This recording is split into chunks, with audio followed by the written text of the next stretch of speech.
Good morning students. सभी बच्चों को मेरा नमस्कार। बीए द्वितीय वर्ष के प्रथम पेपर विश्व के प्रमुख राजनीतिक व्यवस्थाएं। इस पेपर में आज अपन संयुक्त राज्य अमेरिका की व्यवस्थापिका का अध्ययन करेंगे। संयुक्त राज्य अमेरिका यूएसए, इसकी व्यवस्थापिका जो है वो कांग्रेस के नाम से जानी जाती है। देखिए, सरकार के 3 अंग होते हैं, कार्यपालिका, व्यवस्थापिका और न्यायपालिका, है ना। इस बात को आप बिल्कुल अच्छे से ध्यान रख लीजिएगा हर स्टूडेंट कि प्रत्येक सरकार के 3 अंग होते हैं, कार्यपालिका, व्यवस्थापिका और न्यायपालिका। जो राष्ट्रपति और प्रधानमंत्री होते हैं वो कार्यपालिका का प्रतिनिधित्व करते हैं। जो वहाँ की व्यवस्थापिका होती है, जिसको आप कांग्रेस कह सकते हैं, जिसको आप संसद कह सकते हैं, या और कोई भी नाम हर देश के हिसाब से आप दे सकते हैं, वो वहाँ की व्यवस्थापिका होती है। और न्यायपालिका, सर्वोच्च न्यायालय और जो न्यायिक संगठन हैं वो न्यायपालिका का प्रतिनिधित्व करते हैं। सरकार के प्रत्येक अंग का अपना एक विशिष्ट कार्य होता है जिसको वो संपन्न करती हैं। और ये जो सरकार के तीनों अंग हैं ये विश्व के सभी देशों में लगभग समान रूप से कार्य करते हैं। देश, काल, परिस्थिति के अनुसार और उनके देश की संविधान के अनुसार थोड़ा थोड़ा अंतर सभी देशों की राज व्यवस्थाओं में पाया जाता है। तो आज हम यहाँ जो बात करेंगे वो है अमेरिका की व्यवस्थापिका, संघीय व्यवस्थापिका, क्योंकि अमेरिका में फेडरल गवर्नमेंट है, स्टेट का अपना सिस्टम है और केंद्र सरकार का अपना सिस्टम है। जो वहाँ की संघीय जो व्यवस्थापिका है, जिसको वहाँ पे कांग्रेस का नाम, जिसको कांग्रेस कहते हैं, उसका व्यवस्थापिका है। और आज हम उसके ऑर्गेनाइजेशन एंड फंक्शंस के बारे में जानकारी प्राप्त करेंगे। तो जो कांग्रेस है वो वहाँ की व्यवस्थापिका है और अमेरिका के संविधान के द्वारा कानून निर्माण से संबंधित समस्त जो शक्ति है वो यहाँ की कांग्रेस को प्रदान की गई है। अमेरिका के संविधान के प्रथम अनुच्छेद की प्रथम उपधारा में स्पष्ट रूप से लिखा गया है कि व्यवस्थापन संबंधी समस्त शक्तियां संयुक्त राज्य की एक कांग्रेस में निहित होगी।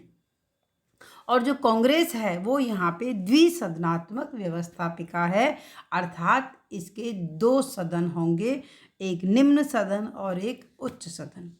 निम्न सदन जो जनसंख्या के आधार पर रिप्रेजेंट होता है, प्रतिनिधित्व होता है, वो तो है प्रतिनिधि सभा। और जो उच्च सदन है जो संघ व्यवस्था को रिप्रेजेंट करता है, इसमें राज्यों का समान प्रतिनिधित्व है और इसका नाम यहाँ पर है सीनेट। तो उच्च सदन कौन सा हुआ? सीनेट। निम्न सदन कौन सा हुआ? प्रतिनिधि सभा।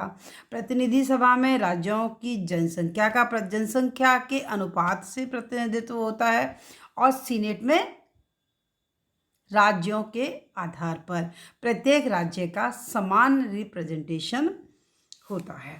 तो द्विसदनात्मक व्यवस्थापिका यहाँ पर स्थापित की गई जब से अमेरिका का संविधान बना।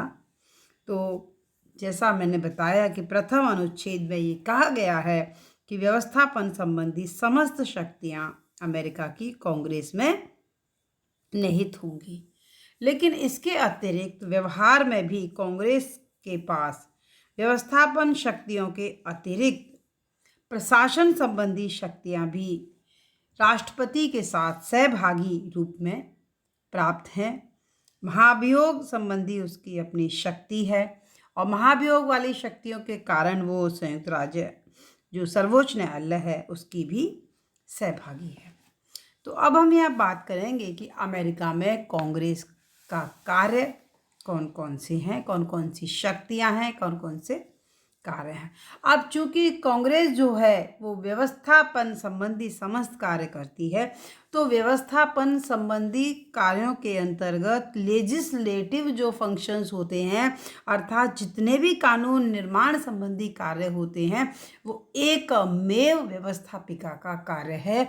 और ये जो पावर है कानून निर्माण संबंधी कार्य, ये विश्व के सभी देशों में व्यवस्थापिका को प्राप्त है, चाहे वो भारत की संसद हो, चाहे ब्रिटेन की पार्लियामेंट हो, चाहे अमेरिका की कांग्रेस हो, चाहे आप स्विट्जरलैंड पढ़ेंगे तो स्विट्जरलैंड की संघीय सभा हो, और चाहे चीन की जनवादी कांग्रेस हो। ये एक कंसेप्चुअल बात है, अवधारणागत बात है। आपको अगर चीज़ें का क्लियर भी नहीं है तो ये चीज़ क्लियर होनी चाहिए कि व्यवस्थापन संबंधी जितनी भी शक्तियाँ जो संस्था उनको करती है, उनका पहला काम तो कानून निर्माण संबंधी कार्य है। और इसके आधार पर और जो सरकार के संगठन है, कार्यपालिका और न्यायपालिका, वो काम करते हैं। तो जो पहला काम तो आप मैंने बताया कानून निर्माण संबंधी है। तो यहाँ पे चूंकि संघीय शासन व्यवस्था है, इसलिए इस मामले में थोड़ी सीमित शक्तियाँ प्राप्त हैं। यहाँ पे कांग्रेस को 3 प्रकार की शक्तियाँ प्रदान हैं, और एक तो प्रदत्त शक्तियाँ, एक निहित शक्तियाँ और एक समवर्ती शक्तियाँ। प्रदत्त शक्तियों में कांग्रेस को कर लगाने, एकत्रित करने, ऋण चुकाने की व्यवस्था करना, देश की प्रतिरक्षा की व्यवस्था करना, मुद्रा का निर्माण करना, डाकतार संबंधी आदि बातें हैं। इसमें अन्य न्यायालयों का भी वो गठन कर सकते हैं, सेनाओं के नियमन हेतु वो कानून बना सकते हैं। कानून निर्माण के संदर्भ में जितनी भी अंतर्निहित शक्तियां हैं वो उसको प्राप्त हैं।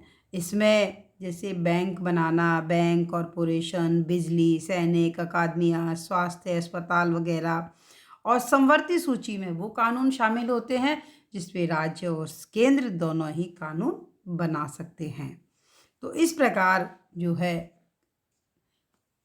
विभिन्न क्षेत्रों में कानून बनाने का काम जो है वो यहाँ की व्यवस्थापिका को है। दूसरा जो इनका महत्वपूर्ण काम है वो है चुनाव संबंधी कार्य, इलेक्टिव फंक्शंस। देखिए, अभी इस साल अमेरिका में राष्ट्रपति का चुनाव का वर्ष है, और आपने अगर अखबारों की सुर्खियों में अगर पढ़ा हो, और अगर थोड़ा बहुत भी अगर राजनीति विज्ञान में रुचि ली हो, तो अखबार इन दिनों अमेरिका के राष्ट्रपति के चुनाव से भरे हुए थे, और मीडिया भी राष्ट्रपति के चुनाव के ऊपर काफ़ी चर्चा कर रहा था। तो राष्ट्रपति के चुनाव में जो मतगणना होती है वो कांग्रेस के दोनों सदनों के सम्मुख होती है। यदि राष्ट्रपति के चुनाव में किसी भी उम्मीदवार को निर्वाचक मंडल की अब्सोल्यूट मेजॉरिटी अगर प्राप्त ना हो, तो प्रतिनिधि सभा पहले 3 उम्मीदवारों में से राष्ट्रपति के लिए मतदान करती है। अगर यही स्थिति उपराष्ट्रपति पद के लिए हो तो सीनेट प्रथम 2 उम्मीदवारों में से करती है। ये तो तब आएगा जब निर्वाचक मंडल में बहुमत ना हो तो। वैसे ऐसी स्थिति इस साल तो नहीं है। प्रतिनिधि सभा अपने खुद के लिए अध्यक्ष, उपाध्यक्ष, है ना, और सीनेट के द्वारा उपसभापति का चुनाव किया जाता है। कांग्रेस के प्रत्येक सदन के द्वारा अपने सदस्यों के चुनाव और योग्यताओं का निर्णय किया जाता है। तीसरा है कार्यपालिका संबंधी कार्य। अमेरिका में व्यवस्थापिका को राष्ट्रपति के साथ कई शक्तियों में सहभागी बनाया गया है, और इसमें भी प्रमुख रूप से सीनेट को राष्ट्रपति के साथ नियुक्तियां करने के बारे में और संधियां करने से संबंधित जो है वो सीनेट के साथ में सहभागी है। और युद्ध की घोषणा, अगर कोई परिस्थितियां हो और युद्ध की घोषणा करनी हो, तो वो केवल कांग्रेस के द्वारा ही की जा सकती है। समूचे प्रशासन का नियंत्रण और निर्देशन, हालांकि ये काम कार्यपालिका का है, लेकिन जो कांग्रेस है वो कार्यपालिका विभागों से रिपोर्ट मांग सकती है, सूचनाएं मांग सकती है, तो उनकी गतिविधियों पर एक नियामक बॉडीज के रूप में वो काम करती है। कांग्रेस द्वारा प्रशासनिक एजेंसियों, सेवाओं की स्वयं व्यवस्था की जा सकती है और कार्य भी निर्धारित किए जा सकते हैं।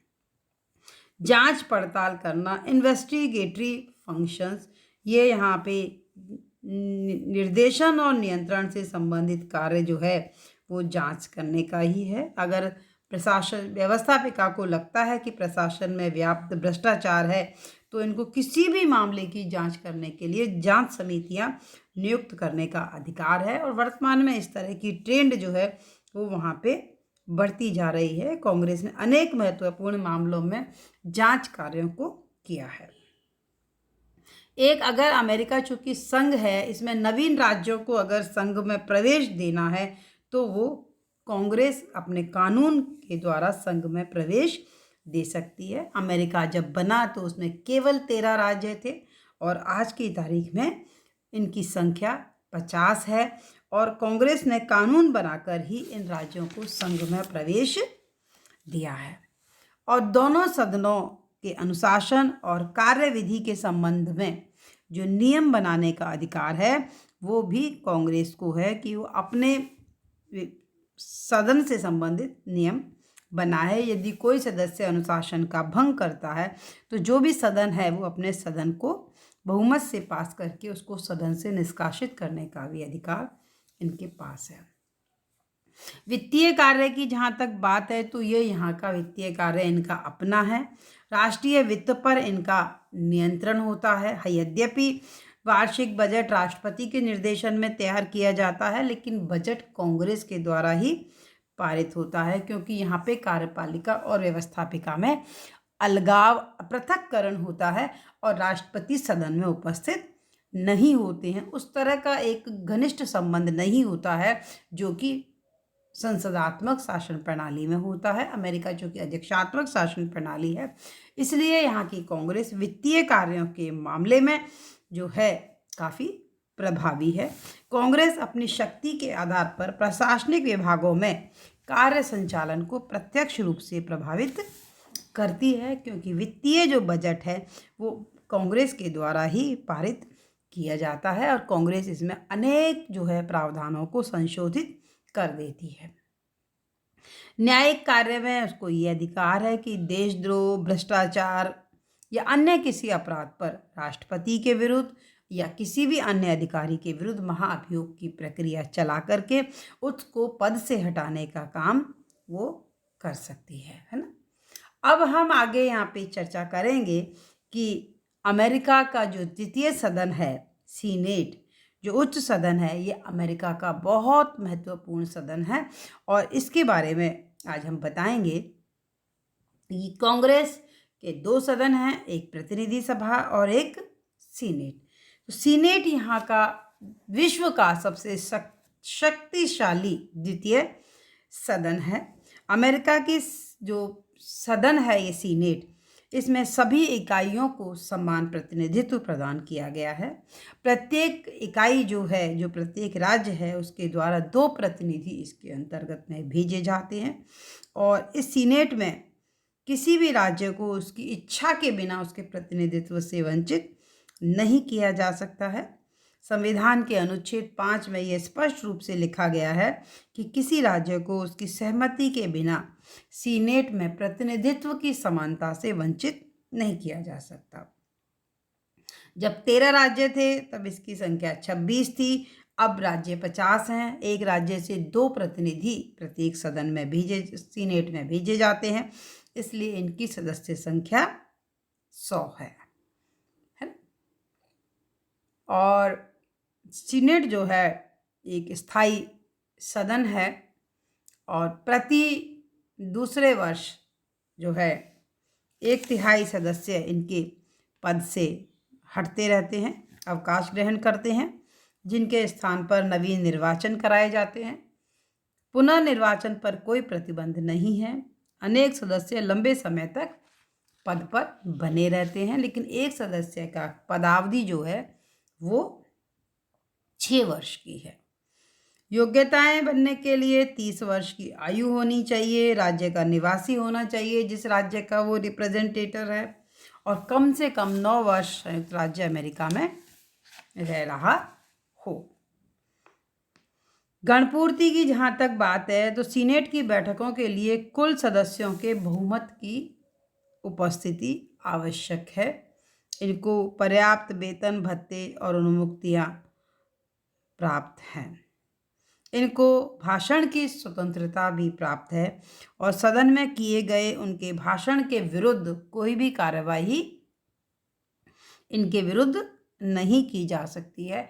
और इनको जो भाषण की स्वतंत्रता जो प्राप्त है उसको ही यहाँ पे फिलीबस्टर नाम दिया गया है। और ये भाषण की जो स्वतंत्रता है ये धीरे धीरे आगे चल कर के एक जो है सदन के बाधक के रूप में सामने आती है कई बार, है ना। और इसका जो उपराष्ट्रपति है वो सीनेट का पदेन सभापति होता है, लेकिन वो सीनेट का सदस्य नहीं होता है और पूर्ण निष्पक्षता के साथ अपना काम करता है। वो मतदान में भाग नहीं लेता है, लेकिन टाई पड़ने पर वो मतदान का प्रयोग करता है। तो सीनेट की कार्यवाही के नियम सुनिश्चित हैं। सीनेट के सदस्य अमेरिका की राजनीति के वरिष्ठ सदस्य होते हैं, इसलिए ऐसा कभी भी कोई अवसर नहीं आता है जिसके तहत सभापति को अपनी शक्तियों को प्रयोग करना पड़े। उसी क्रम से बोलने की आज्ञा यहाँ पे दी जाती है जिस क्रम से वो बोलने के लिए खड़े हों, है ना। ये है अमेरिका के संविधान में इनके वेतन भत्ते इनके बारे में कहीं भी पे या सैलरी शब्द का इस्तेमाल नहीं किया गया है, बल्कि कंपनसेशन जो शब्द है उसका इस्तेमाल किया गया है। वो यात्रा भत्ते, स्टेशनरी और इन सब काम के लिए मिलता है। अब हम इनकी एक प्रमुख जो बुराई है उसको बारे में हम कहते हैं, वो है फिलीबस्टर। देखिए, सीनेट की एक प्रकार की कार्रवाई की बात है जिसे दोष हम कह सकते हैं कि सीनेट के सदस्यों को मनचाहे समय तक बोलने की स्वतंत्रता प्राप्त है। यदि वाद विवाद से पहले अगर ये कोई समझौता हो जाए कि किसको कितना बोलना है तो ही कोई नियम लागू हो सकता है, अदरवाइज उसके ऊपर कोई प्रतिबंध लागू नहीं होता है। प्रतिबंध केवल इतना है कि एक सदस्य एक विषय पर एक दिन में 2 बार से ज़्यादा नहीं, 2 से अधिक बार नहीं बोल सकता। लेकिन संशोधनों पर भी ये प्रतिबंध लागू नहीं हो सकता है। मूल संविधान में ये इसलिए किया गया था ताकि प्रस्तावित विषयों पर दुरुपयोग अच्छे से वाद विवाद हो सके, लेकिन बाद में सदस्यों के द्वारा इसका दुरुपयोग किया गया। एक पर्टिकुलर अगर किसी विधेयक को अगर आप पास नहीं होने देना चाहते हैं तो उसको आप बोलते रहें, लंबे समय तक बोलते रहें, लंबे लंबे भाषण आप देने लगें, जिससे सदन की जो कार्यवाही है वो बाधित हो जाए। तो एक तरीके से सदन के कामकाज में रुकावट डालने की दृष्टि से अनावश्यक किए जा रहे वाद विवाद को फिलिबस्टर कहा जाता है। 1917 से 1937 तक इस बुराई को भीषण रूप में देखा गया। अनेक बार कई 22 घंटे 23 घंटे इन्होंने लगातार बोल करके सदन की कार्रवाई को ठप किया, लेकिन इसके फायदे भी हैं, वो अलग चीज़। अब हम बात करते हैं कि सीनेट की शक्तियां और कार्य कौन से हैं। देखिए, हालांकि अमेरिका के संविधान निर्माता शक्ति विभाजन सिद्धांत के साथ control and balance of power का सिद्धांत इन्होंने अपनाया गया। अमेरिका के संविधान निर्माता ये चाहते थे, चूंकि अमेरिका में अध्यक्षात्मक शासन प्रणाली है और राष्ट्रपति अकेला ही समस्त कार्यपालिका शक्तियों का उपभोग करता है, राष्ट्रपति की पावर बहुत ज़्यादा है, इसलिए उन्होंने राष्ट्रपति की शक्तियों के ऊपर अंकुश लगाने वाली एक संस्था रखी और प्रतिनिधि सभा पर भी एक अंकुश लगाने वाली संस्था रखी, और उनका ये मानना था कि कोई भी निरंकुश ना हो सके। इसलिए इन्होंने सीनेट जैसी संस्था की स्थापना की।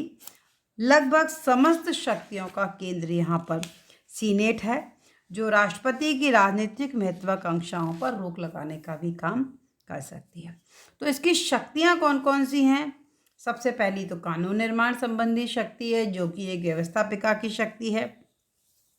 यहाँ पे खास बात जो है वो हम ये कहना चाहेंगे कि यहाँ पे निम्न सदन और उच्च सदन दोनों की शक्तियाँ बिल्कुल समान हैं। कहीं भी दुनिया में ऐसा नहीं है कि उच्च सदन की शक्ति ज़्यादा हो, लेकिन अमेरिका इसका अपवाद है।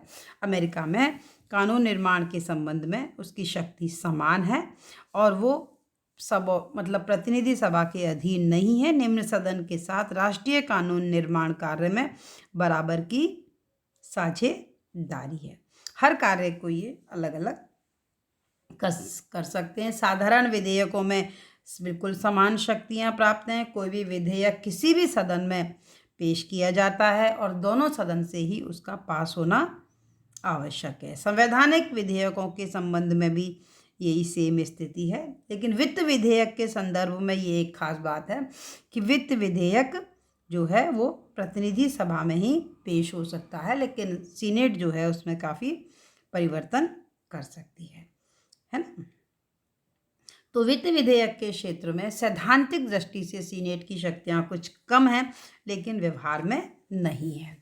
कार्यपालिका संबंधी शक्तियों में राष्ट्रपति की सहभागी है। इसमें काफ़ी शक्तियां हैं। सबसे पहली शक्ति तो नियुक्तियों की पुष्टि है। अमेरिका के राष्ट्रपति को बहुत ज़्यादा नियुक्तियां संबंधी शक्तियां हैं। सभी मुख्य पदों के ऊपर राष्ट्रपति नियुक्ति करता है, लेकिन अमेरिका में ये प्रावधान है कि राष्ट्रपति के द्वारा की गई नियुक्तियां तभी वैध मानी जाती हैं जब सीनेट उन्हें साधारण बहुमत से स्वीकार कर ले। दो प्रकार की नियुक्तियां होती हैं। एक राष्ट्र से संबंधित, समूचे राष्ट्र से संबंधित, जैसे राजदूत, मंत्रिमंडल के सदस्य, सर्वोच्च न्यायालय के सदस्य, जो है सैनिक अधिकारी वगैरह। और कुछ होती हैं राज्य स्तर की, जिनकी नियुक्ति राज्य में की जाती है। अब यहाँ पे अघोषित नियम ये है, इसको सीनेटोरियल शिष्टाचार भी कहते हैं, कि राष्ट्रपति राज्यों में जो नियुक्तियां की जाती है उसको संबंधित राज्य के सीनेटर से सलाह करके उस राज्य में नियुक्ति करे, और फिर जो है जो संघीय स्तर की नियुक्तियां हैं तो फिर सीनेट की उसको सहमति मिल जाती है।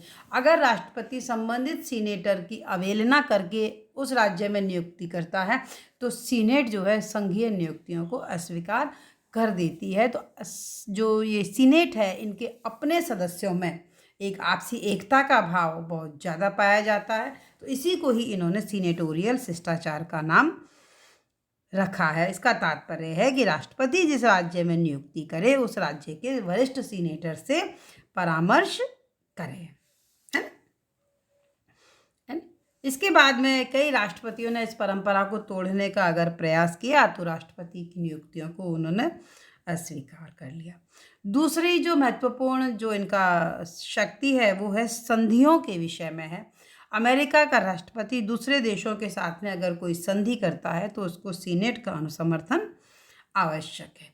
इसके संबंध में एक महत्वपूर्ण है कि जब राष्ट्र संघ का निर्माण हुआ था, अमेरिका उसकी सारी कार्य प्रक्रिया में शामिल था, लेकिन वहाँ की सीनेट ने उसको राष्ट्र संघ में संधि में शामिल होने को अमेरिका को अनुमति नहीं दी, इसलिए अमेरिका राष्ट्र संघ का सदस्य नहीं बन पाया, है ना। ये सभी जानते हैं। तो संधियों का अनुमोदन। और तीसरी जो बात है वो ये है कि जो है युद्ध की जो घोषणा होती है वो कांग्रेस के द्वारा होती है। सीनेट अपनी प्रथम दो कार्यपालिका शक्तियों का प्रयोग अकेले करती है और तीसरी युद्ध की घोषणा का प्रयोग प्रतिनिधि सभा के साथ मिलकर के करती है ना। तो संधियों के विषय में विदेशों के साथ में की गई संधियां तभी लागू होती हैं जब तक सीनेट 2/3 बहुमत से स्वीकार ना कर ले, क्योंकि अमेरिका के साथ सीनेट उसके वैदेशिक संबंधों में भागीदार है। तीसरी बात यह है कि यहाँ पे इनको अन्वेषण की शक्ति प्राप्त है। किसी भी महत्वपूर्ण विषय के ऊपर जांच कार्य करने की शक्ति इनको प्राप्त है। प्रशासनिक विभागों को व्यापक शक्ति इनको प्राप्त है और अनेक मामलों में इन्होंने काफ़ी काम इनके किए हैं। तो लेकिन इसका दूषित पक्ष ये भी है कि ये इसका दुरुपयोग भी किया जा सकता है। न्यायिक शक्तियों में इनके महाभियोग की शक्तियाँ इनको जांच का प्राप्त है। राष्ट्रपति, उपराष्ट्रपति, सैनिक अधिकारी, न्यायाधीशों पर देशद्रोह आदि के लिए अपराध महाभियोग की प्रक्रिया इनके ऊपर लगा सकते हैं। महाभियोग की सुनवाई के समय सर्वोच्च न्यायालय का जो मुख्य न्यायाधीश होता है वो सीनेट की अध्यक्षता करता है और अपराध सिद्धि के लिए 2/3 बहुमत की आवश्यकता होती है। आज तक किसी के ऊपर भी महाभियोग पारित नहीं किया गया है। 12 बार महाभियोग की जांच की गई, 4 बार महाभियोग का प्रस्ताव पारित किया गया और अभी भी किसी के ऊपर भी पारित नहीं हुआ है। अन्य शक्तियों में राष्ट्रपति उपराष्ट्रपति के निर्वाचन में किए गए मतदान की गणना करती है, निर्वाचन की घोषणा करती है। विशेष परिस्थिति में अगर उपराष्ट्रपति को बहुमत प्राप्त ना हो तो सर्वाधिक मत प्राप्त करने वाले 2 उम्मीदवारों में से किसी एक का चयन करती है। तो सीनेट जो है विश्व की सबसे शक्तिशाली द्वितीय सदन है। हालांकि इनकी बहुत आलोचना भी होती है कि भाई बहुत अधिक समय नष्ट करती है, यहाँ पे लॉग रोलिंग है, यहाँ पे सीनेटोरियल शिष्टाचार है, ये अप्रजातांत्रिक है, यहाँ पे फिलिबस्टर है। बहुत सारी बातें हैं कि सीनेटर काफ़ी अहम के वशीभूत हैं, लेकिन उसके बावजूद सीनेट जो है वो यहाँ पे बहुत इम्पॉर्टेंट है और उसके अनेक कारण हैं। अमेरिका की अद्वितीय सफलताओं में से एक ये कहते हैं कि सीनेट इनकी महत्वपूर्ण है। और जब से ये कह रहे हैं कि जितनी भी संस्थाओं का निर्माण संविधान के जरिए हुआ है, तो ये कहते हैं कि सीनेट काफ़ी महत्वपूर्ण है। तो यहाँ के संविधान निर्माताओं ने सीनेट को जो है वो बहुत महत्वपूर्ण स्थान प्रदान किया है और इसलिए जो है यहाँ के शासन व्यवस्था का एक मुख्य आधार है। सीनेट को इन्होंने विशिष्ट स्पेशल जो पावर है, स्पेशल पावर्स जो सीनेट को इन्होंने दी हैं, उससे भी इसका महत्व बढ़ गया है। इसमें नियुक्तियों की पुष्टि करना, संधियों की पुष्टि करना, कार्यपालिका के क्षेत्र में उसका सहभागी बनना इसलिए काफ़ी महत्वपूर्ण है। अमेरिका में चूँकि अध्यक्षात्मक शासन प्रणाली है, इसलिए राष्ट्रपति के साथ जो है सीधे संबंधों के बारे में, चूँकि पहले तो कार्यपालिका व्यवस्थापिका के प्रति उत्तरदायी होती है, तो यहाँ पे ये संबंध तो है ही नहीं, इसलिए जो है वो सीनेट जो है वो अधिक प्रभावी है।